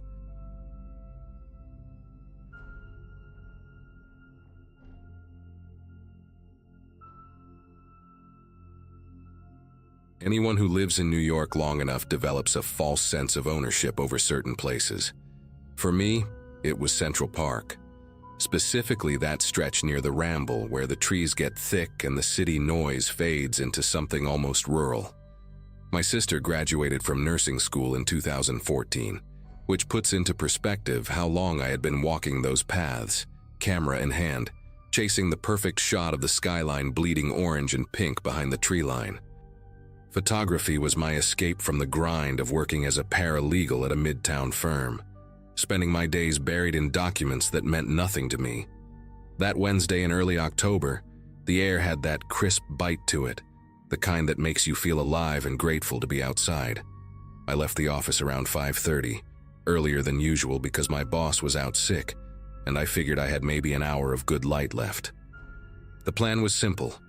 Walk through the Ramble, find my usual spot near the lake, snap a few frames, and head home to my apartment in Washington Heights before dark. I entered the park from the west side, cutting through the Naturalist's Walk with my Nikon hanging around my neck. The light was already shifting into that golden hour sweetness, painting everything in warm amber tones that photographers chase like addicts. There were still plenty of people around, joggers, dog walkers, a group of teenagers sprawled on the grass scrolling through their phones. Nothing unusual, nothing alarming. I passed an older man feeding pigeons from a paper bag, and we exchanged that brief nod strangers give each other when they share the same peaceful corner of a chaotic city. As I moved deeper toward the Ramble, the crowds thinned out the way they always do. The paths got narrower, the vegetation denser, and the sounds of traffic became a distant hum rather than a constant roar. I remember thinking how lucky I was to have this little pocket of wilderness right here in Manhattan, how it almost felt like cheating to access this kind of solitude without leaving the city. I had walked this route dozens of times before, in all seasons, at all hours, or at least I thought I had walked it at all hours. The first thing I noticed was movement in my peripheral vision, somewhere off to my left where the brush got thick and tangled. I glanced over but saw nothing, just branches swaying slightly, which I attributed to a squirrel or maybe a bird settling in for the night. I kept walking, adjusting the settings on my camera as I went, trying to anticipate the exposure I would need once I reached the clearing by the water. Then I caught it again, this time on my right side. A shape, distinctly human, sliding behind a wide oak trunk about 30 feet from the path. My brain did that thing where it tries to rationalize what the eyes are reporting, suggesting maybe it was just another photographer looking for a good angle, or someone relieving themselves in the bushes. But something in my chest tightened, a primal alarm that had nothing to do with logic.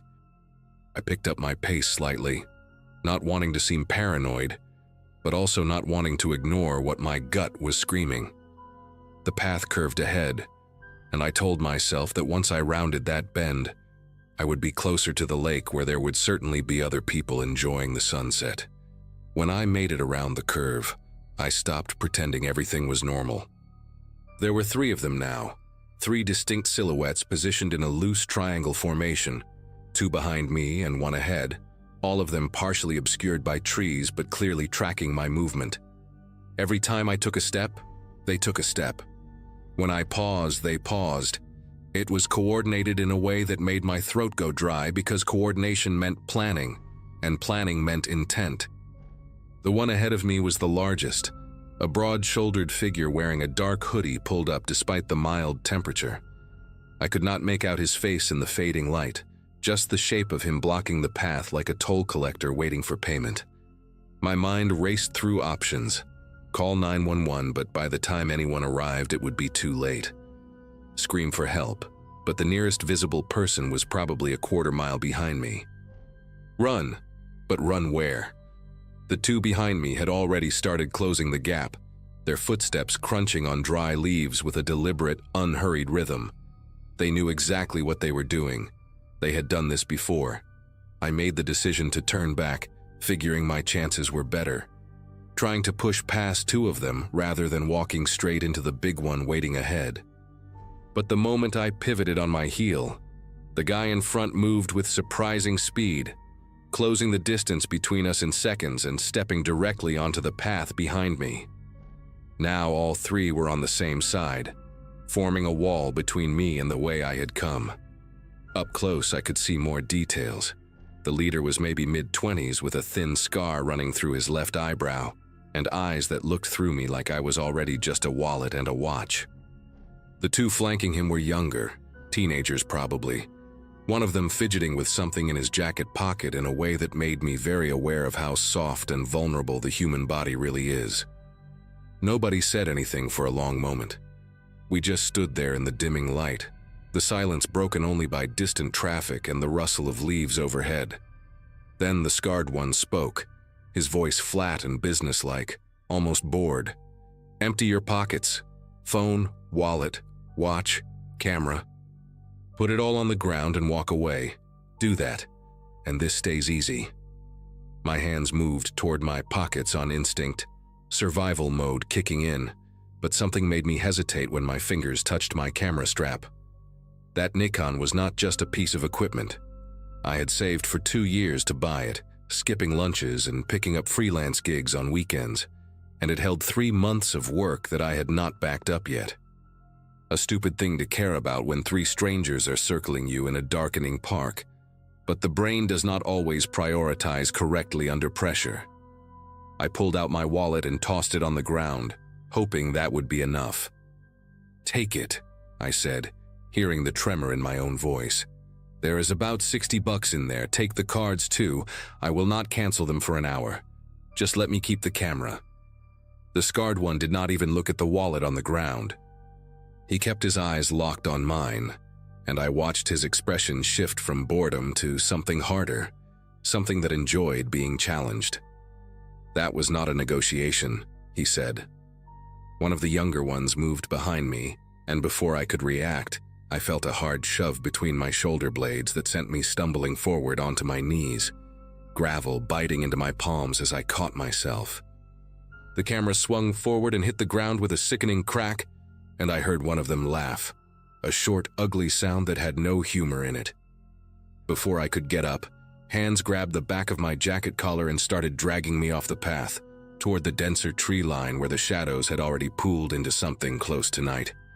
My heels scraped against the dirt as I tried to find traction, tried to plant my feet and resist. But whoever had me was strong and determined. "No one walks back here after sundown," the scarred one said from somewhere behind me, his voice carrying that same flat tone like he was reciting a fact rather than making a threat. "You should have known that." I understood then what was happening. They were not just robbing me, they were relocating me to somewhere more private, somewhere the transaction could take longer, somewhere screaming would not matter. The realization hit me like ice water, and I started thrashing harder, grabbing at roots and branches, anything to slow our progress into those woods. My mind kept flashing to news stories I had skimmed past without really reading. Stories about bodies found in parks, about joggers discovering things they wished they had not discovered.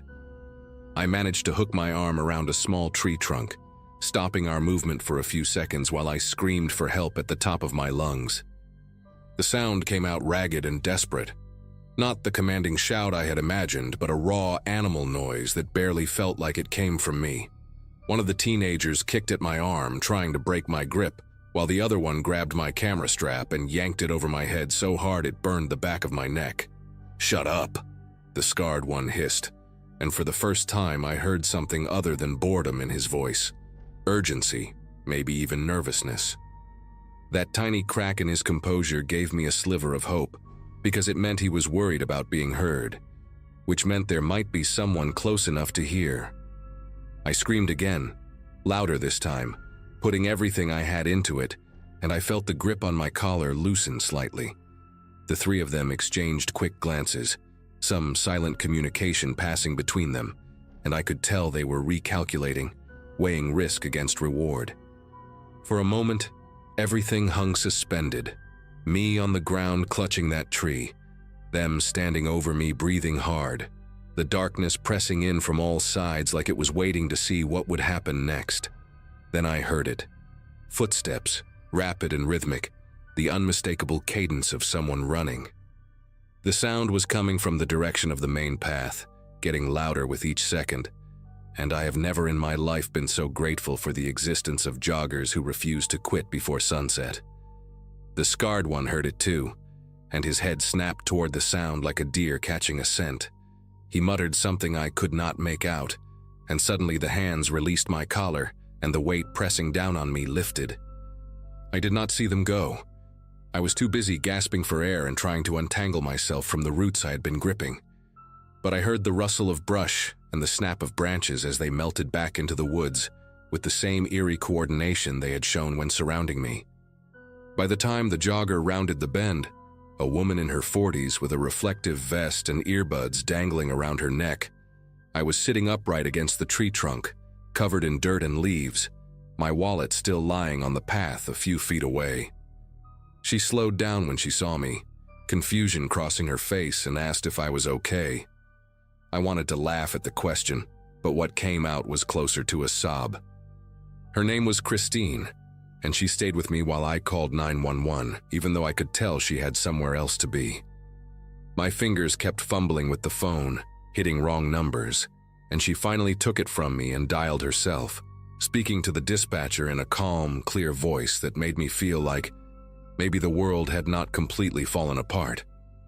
The police arrived within 15 minutes, 2 officers in a squad car, who walked me back to the path and took my statement while shining flashlights into the trees like they expected the attackers to still be hiding there. I described everything I could remember: the scar through the eyebrow, the dark hoodies, the way they moved in formation, the phrase about no one walking back here after sundown. One of the officers, a stocky guy with a gray mustache and tired eyes, nodded along like he was hearing a song he already knew by heart. "We have had 6 reports like this in the past 2 months, he told me, clicking his pen against his notepad. Same area, same tactics. They wait for someone alone, surround them, try to pull them deeper into the woods where there are no witnesses. You got lucky tonight." Lucky. I turned the word over in my mind, trying to make it fit with the scrapes on my palms and the bruise forming on my neck where the camera strap had burned me. They never caught the guys who attacked me. I went to the precinct the next day to look at photos, spent 2 hours scrolling through faces on a computer screen until they all started blending together, but none of them matched the scar or the cold eyes I remembered. The officer with the gray mustache told me not to feel bad about it, that these groups were hard to pin down because they rotated members and changed locations before patterns could be established. He said it like it was just another fact of city life, like rats in the subway or tourists blocking the sidewalk. I got my wallet back. They had dropped it when they fled. But the camera was gone, along with everything on the memory card. 3 months of cityscapes and street portraits, including a series I had been planning to submit to a local gallery. I filed an insurance claim and bought a replacement body 6 weeks later, but I have not taken it to Central Park. I have not even walked through there on my way to somewhere else. My therapist says avoidance is a normal response to trauma, that eventually I will be able to reclaim those spaces, but I am not sure I want to. Some places just get ruined for you, and maybe that is okay. Maybe not every loss needs to be recovered. What stays with me most is not the fear, although that was real enough. It is the efficiency, the way they moved, the way they communicated without words, the way they knew exactly how to isolate someone and create a situation where all the power belonged to them. These were not desperate people making chaotic decisions. They were professionals running a system, and I just happened to walk into their territory at the wrong hour. I think about Christine sometimes, the jogger who saved me without even knowing she was doing it. I never got her last name or contact information, and the police did not seem interested in tracking her down as a witness, since she had not actually seen anything. She was just a woman finishing her evening run, completely unaware that her footsteps were the only thing standing between me and whatever those men had planned for the darker part of those woods. I hope she kept running that route. I hope her presence kept someone else safe on a night when the light faded a little too fast. And I hope, wherever those 3 are now, that they picked the wrong target eventually. Someone who fought back harder, or someone whose scream brought more than just a single jogger around that bend. Because I know they did not stop. People like that never stop until something stops them.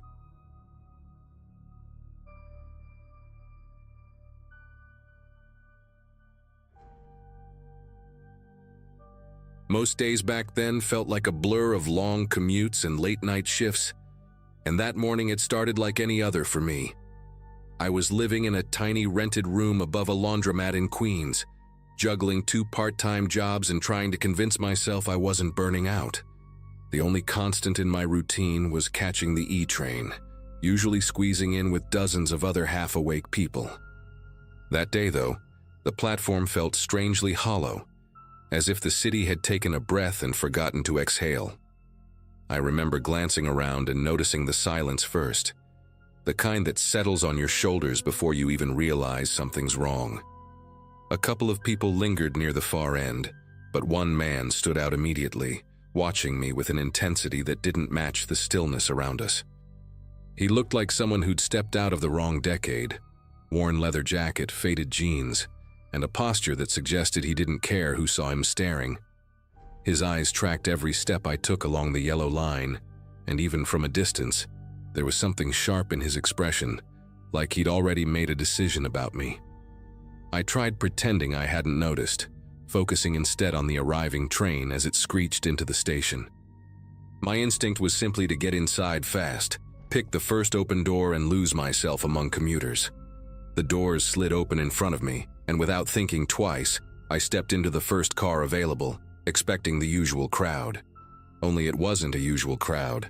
It was almost empty, maybe 3 people scattered across the far end, each absorbed in their phones. The fluorescent lights overhead flickered with that tired buzz that always made me uneasy, and the stale smell of metal and old air trapped itself in my throat. Before I could even back out to choose another car, the doors hissed again, and that man from the platform slipped inside right behind me.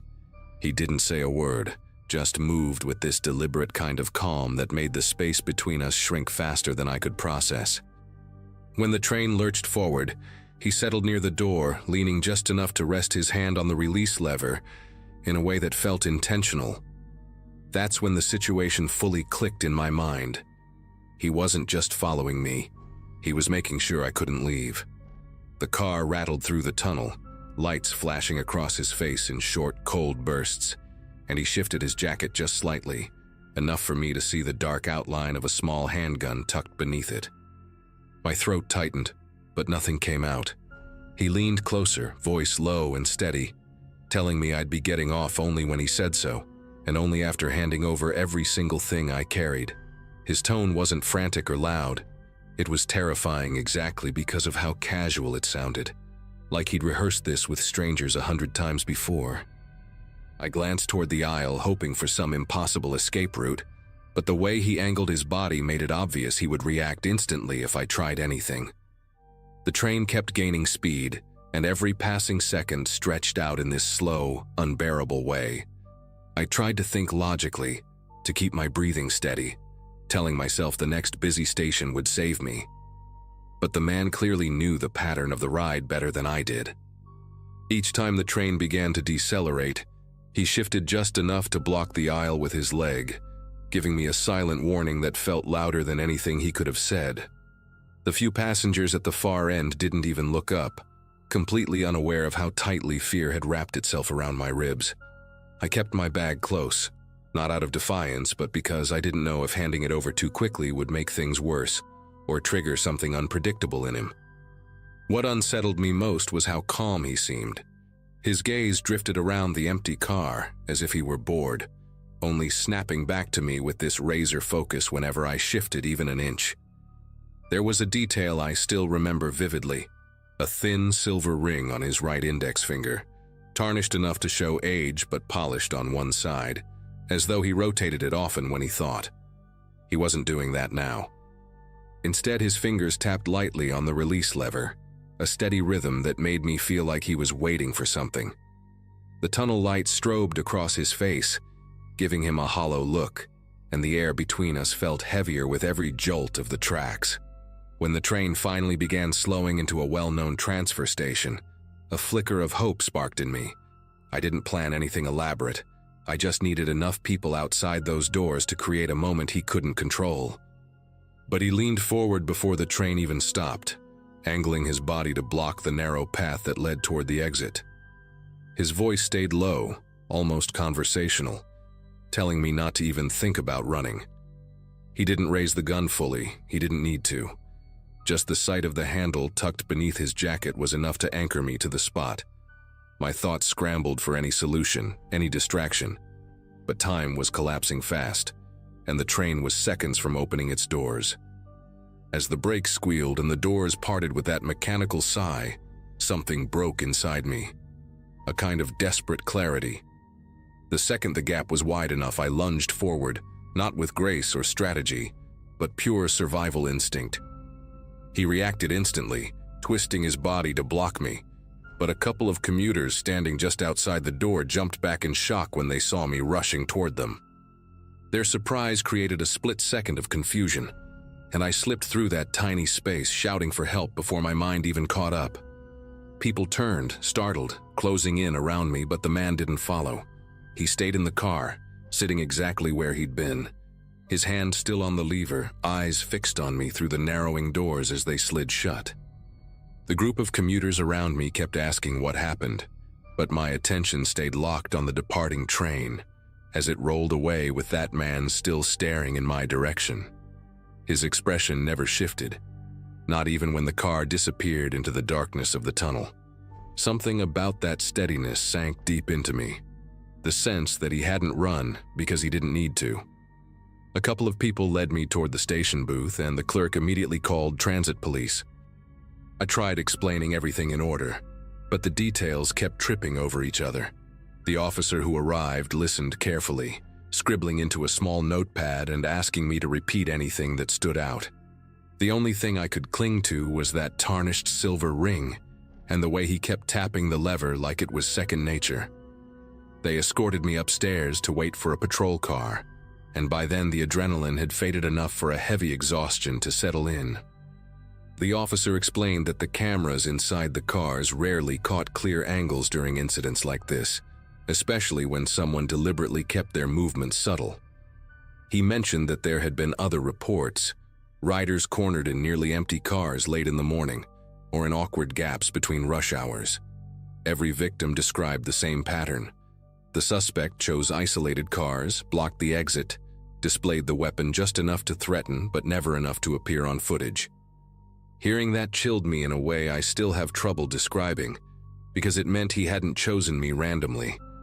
Hours passed before they released me, though it felt shorter somehow, like my brain had compressed everything into one long, distorted moment. I remember stepping outside the precinct feeling exposed, as if the city had grown eyes everywhere except where they were needed. The officer gave me a number to call if I remembered anything else, but I already knew there wasn't much more to give.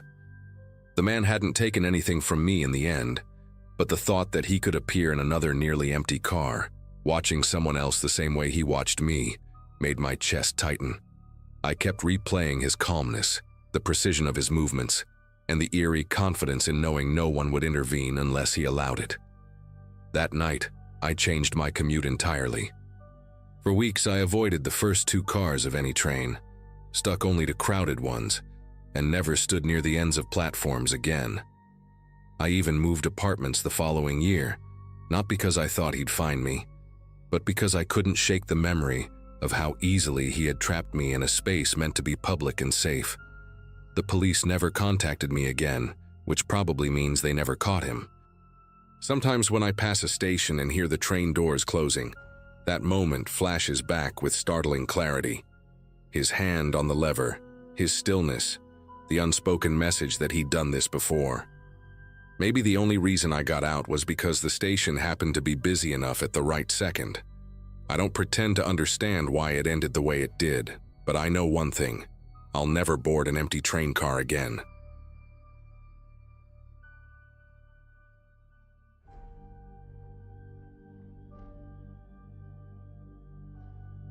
The whole thing happened during a class trip to New York in early 2024, when our school brought a group of juniors to see a couple of museums and catch a Broadway show. At the time, I was 17 and mostly focused on keeping up with my friends, trying not to look clueless in a city that felt too loud for someone who'd barely left Massachusetts before.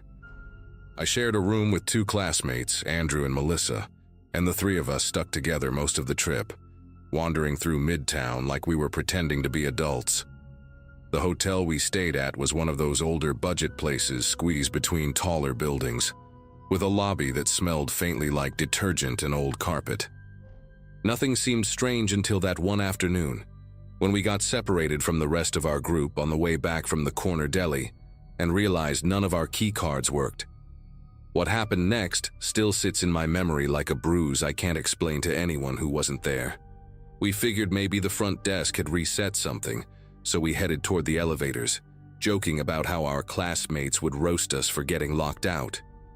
When the elevator doors opened, a man in a red maintenance vest stepped out, carrying a crate of cleaning supplies and humming at a pitch that felt oddly deliberate, almost like he was trying to match the sound of the elevator fan.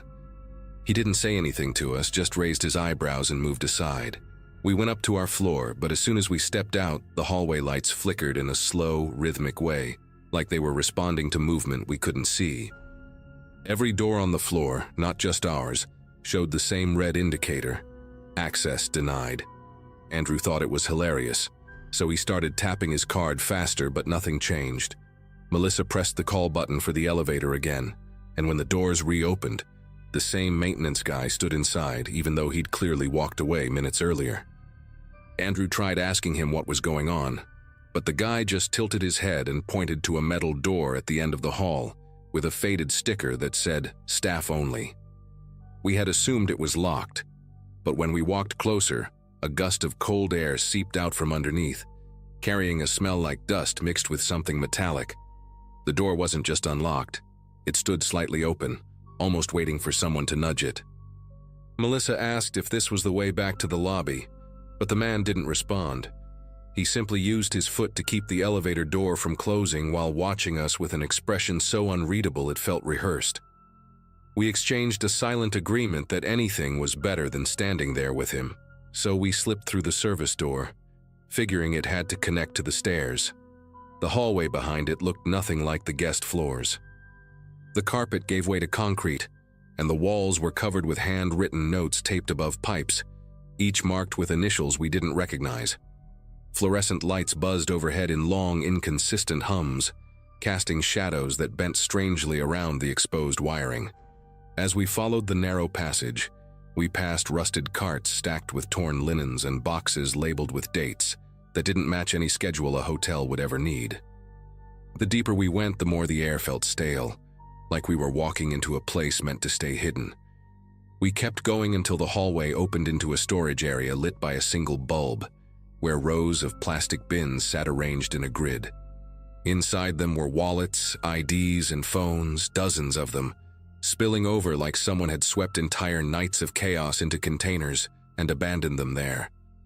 Melissa reached into one of the bins before either of us could stop her, picking up a driver's license with a cracked corner.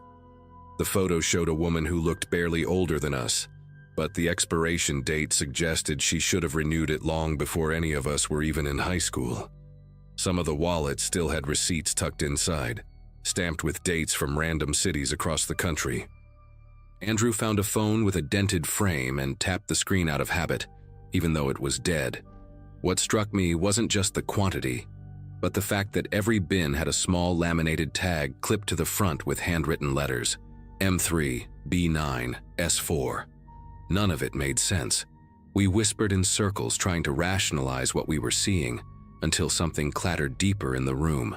Not loud, but intentional, like someone had nudged a metal tray to let us know we weren't alone. We moved toward the hallway again, sticking close together, but the path didn't look the same anymore. A sign that hadn't been there minutes earlier pointed toward a stairwell labeled "Basement Access," written in blocky stenciled paint. Even the air felt different, warmer now, carrying a faint bitter smell that reminded me of overheated electronics. Andrew kept glancing behind us, muttering about how the bins weren't just lost items. They looked organized, sorted even. When we pushed open the basement stairwell door, it let out a soft groan that echoed down the concrete steps. Light from above barely reached past the third step, leaving the bottom swallowed in a blurry darkness. Melissa insisted we go up, not down, but right as she said that, the sound of keys jingled somewhere below, followed by a slow scrape of something dragging across the floor. None of us agreed to run. We just ended up doing it at the same time. The staircase led to another service corridor, This one lined with metal doors that had no room numbers, only barcodes printed on stickers, some peeling, some newly applied. A small rolling table stood off to the side with an open notebook filled with lists of dates and initials, all written in the same heavy-handed block letters we'd seen on the bins. A digital clock mounted on the wall blinked the wrong time, resetting every few seconds as though it couldn't decide on the hour. Before we could process any of it, a voice echoed from behind us, polite, measured, and close enough to make Melissa flinch backward. It was the maintenance guy, his tone calm, asking if we had gotten mixed up and needed help getting back to our floor. His presence there felt too convenient, too practiced, as if he knew exactly where we'd end up. He guided us back through a shortcut none of us had seen before, a plain door that opened directly into our hallway. All the lights there were steady now, glowing with a warmth that made the whole basement ordeal feel unreal. Our door unlocked immediately when Melissa tried her card again, and the staff member just nodded once before walking away, his steps silent on the carpet despite the heavy boots he wore. The moment the latch clicked behind us, Andrew realized his phone was missing from the nightstand where he'd left it charging. He tore the room apart while Melissa stood beside him, trying to calm him down. I checked the drawers, the bathroom, even under the beds, but his phone had vanished completely. We agreed to report it after dinner, assuming housekeeping had accidentally moved it. But none of us really believed that. About an hour later, while we were getting ready to head downstairs and meet the others, Andrew's missing phone somehow lit up on his nightstand, the same spot we had searched repeatedly. The battery showed only 3%, yet the screen turned on long enough to reveal a string of unread messages. The sender ID wasn't a number, it was blank, just an empty field. The first message said, "You shouldn't have gone down there." The second followed a few seconds later. "Stay on your floor tonight." Andrew tried unlocking the phone, but it powered off instantly, like whatever had turned it on had only allowed it to stay awake long enough to deliver the warning. None of us spoke for nearly a minute. The room felt strangely quiet, like the hallway outside had been muted. Melissa suggested we go straight to our teacher, but when we opened the door, a housekeeping cart blocked the hallway, positioned perfectly in front of our room, even though no one was nearby. We pushed the cart aside and hurried to the elevator, but every button we pressed redirected us to the lobby, even when we tried selecting higher floors. The moment the doors opened, we spotted the maintenance guy standing near the front desk, but now he wore a regular button-down shirt instead of the vest, as if he had changed roles in the short time since we'd last seen him. When he noticed us, he gave a quick nod to someone behind the counter, a gesture so small we almost missed it. Right then, Andrew's phone lit up again, still supposedly dead, displaying one final message: "Don't talk." He palmed the phone immediately, shielding it from view. We had no idea who was controlling it, but the timing was impossible to ignore. Whatever this was, it clearly involved more than one person. We spent the next hour pretending everything was normal, sitting through dinner with the group, making small talk, trying not to let our eyes drift toward any member of the hotel staff. Andrew kept his phone in his pocket, afraid even to glance at the screen. At one point, a bellhop passed behind us carrying a tray, and when I turned slightly, I noticed a key card tucked into his belt loop with the same barcode formatting we'd seen in the basement corridor. That small detail made my throat tighten. It wasn't just a theft ring. People in the hotel were tracking guests, sorting their belongings, and monitoring anyone who wandered into restricted spaces. Whatever they planned to do with those items, or with the owners of those items, we didn't stay long enough to find out. The next morning, our teacher announced we'd be switching hotels due to a reservation miscommunication, though none of us believed that excuse.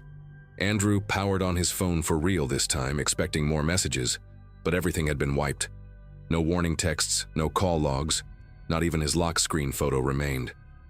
Melissa tried asking the front desk about the lost and found policy before we left, but the clerk just smiled politely and said they didn't keep misplaced belongings for more than a day.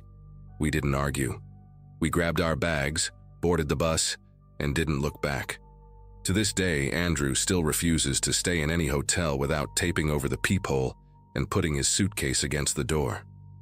As for me, every time I think of those bins in the basement, I wonder how many people never realized their things didn't just go missing. They were taken, categorized, and stored by someone who was watching them long before they ever checked in.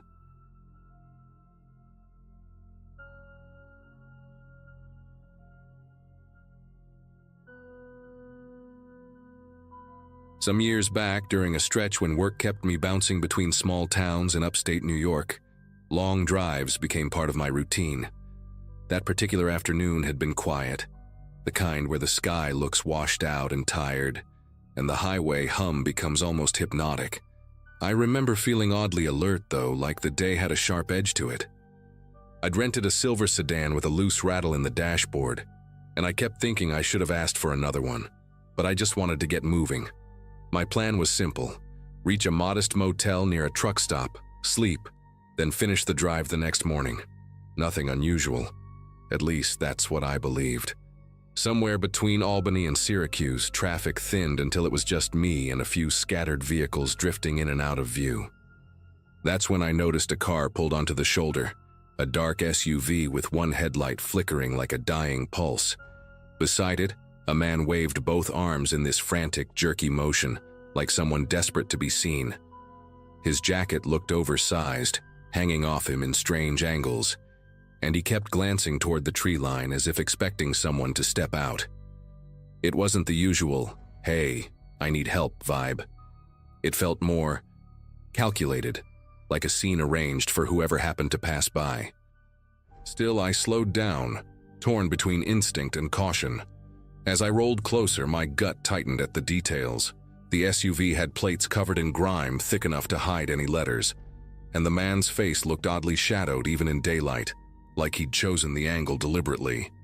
I eased back into the lane instead of stopping, telling myself I'd call for help once I was safely ahead. He changed his gesture the second I accelerated. Less of a wave, more of a signal. That shift made my neck prickle. I called 911 right away, giving the operator every detail I could. Her tone shifted instantly when I mentioned the SUV and the man's build. She told me there had been reports of a group staging fake breakdowns on that exact stretch of road, luring drivers into robberies. Her words hit harder than I expected, mostly because the situation had felt wrong in a way I hadn't been able to articulate. I stayed on the line until she assured me a patrol car had been dispatched. Then I tried to shake it off and continued toward the motel. But the drive wasn't peaceful anymore. Every car in the rear view felt too close. Every turnoff looked like a place someone might wait. By the time I reached the motel around dusk, I was drained. I checked in, parked under a buzzing security light, and tried convincing myself the worst part of the day was already behind me. I couldn't have been more mistaken. The room they gave me had one of those long windows that sat just above eye level, the kind meant to offer light but not much of a view.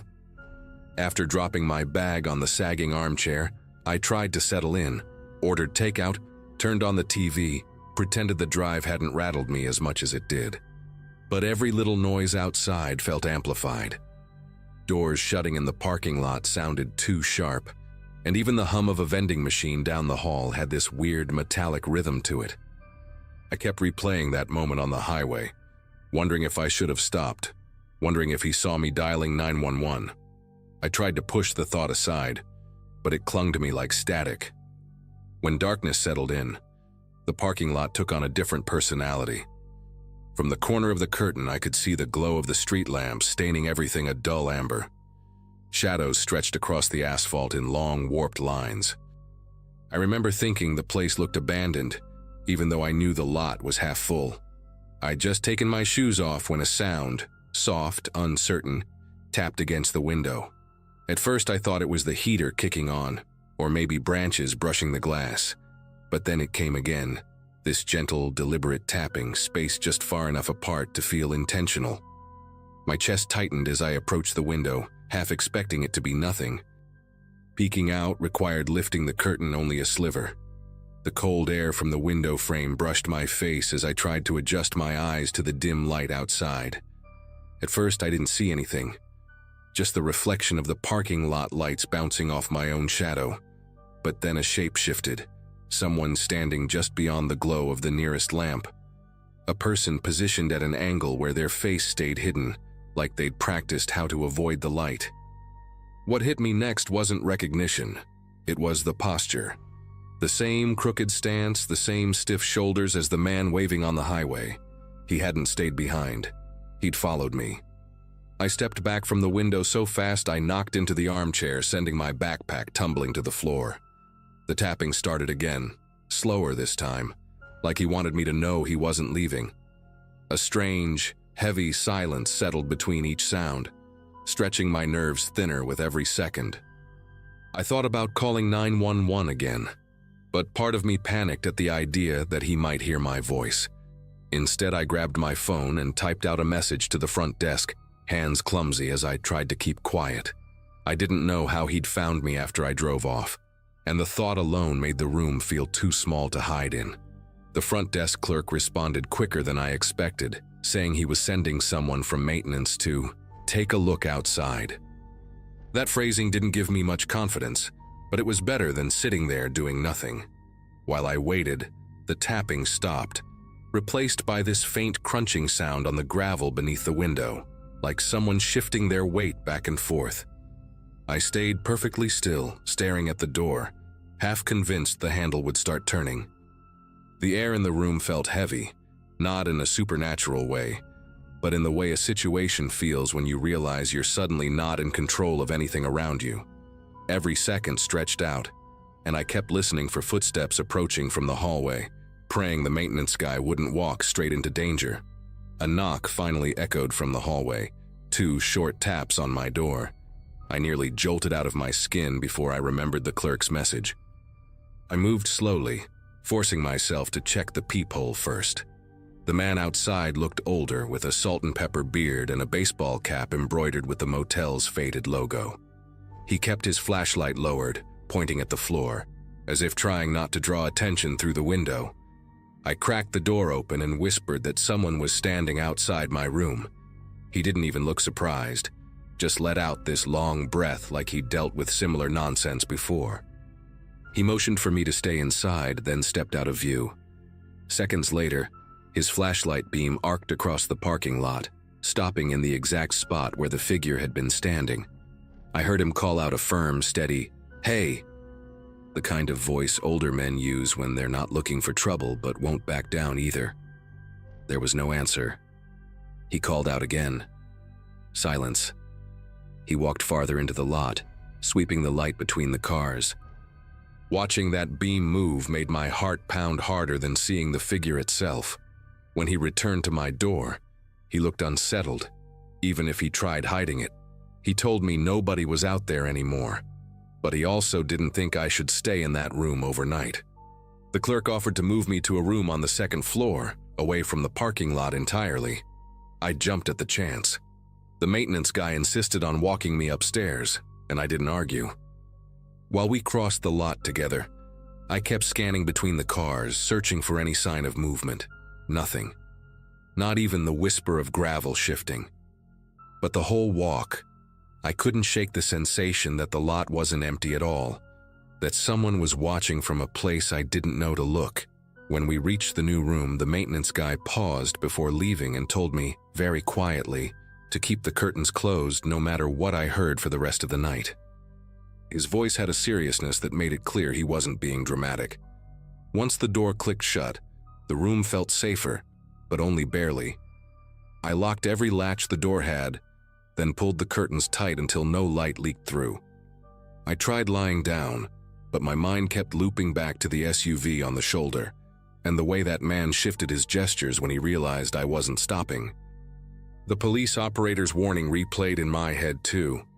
Those crews had been operating for months, using different vehicles and sometimes switching drivers to confuse descriptions. That detail gnawed at me. It meant the man outside the motel might not have been alone. It meant the SUV on the highway might have been just one piece of a setup I'd managed to avoid by pure luck.